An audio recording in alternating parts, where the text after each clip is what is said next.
மகா சிவராத்திரி வந்தாச்சு.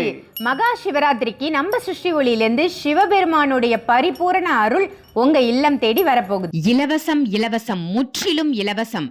நீங்க சிருஷ்டி ஒளியிலிருந்து காம்போ பேக் வாங்கும் பொழுது, 4 பொருட்கள் அடங்கிய காம்போ பேக் வாங்கும் பொழுது சிவபெருமானினுடைய லிங்க ரூபம், அழகான பச்சை நிற லிங்கம் உங்கள் அனைவருக்கும் இலவசமா சிருஷ்டி ஒளி சார்பா கொடுக்கிறோம். எதற்காகன்னு பாத்தீங்கன்னா, சிவராத்திரி அன்று வழிபடுவதற்காக. சிவபெருமானை நினைத்து, அந்த லிங்க ரூபத்தை நினைத்து, ஆதியும் அந்தமுமாய் இருந்த அந்த சிவபெருமானை நினைத்து நாம வழிபாடு செய்யும் பொழுது நமக்கு இருக்கக்கூடிய அத்துணை பிரச்சனைகளும் விலகப் போகுது.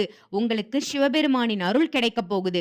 இந்த காம்போ பேக் வாங்கும் பொழுது உங்களுக்கு அழகான இந்த பச்சை நிற லிங்கம் இலவசமா கொடுக்கிறோம். எல்லாரும் வாங்கிக்கோங்க. சிவபெருமானின் பரிபூரண அருள் உங்களுக்கு கிடைக்கும். உங்களுக்கு இந்த அற்புதமான சிவபெருமானினுடைய ரூபம் கிஃப்டா இலவசமா உங்களுக்கு கிடைக்கணும்னு நினைச்சீங்கன்னா, வீடியோல தெரியுற நம்பருக்கு கால் பண்ணி இமீடியட்டா இப்பவே புக் பண்ணிக்கோங்க.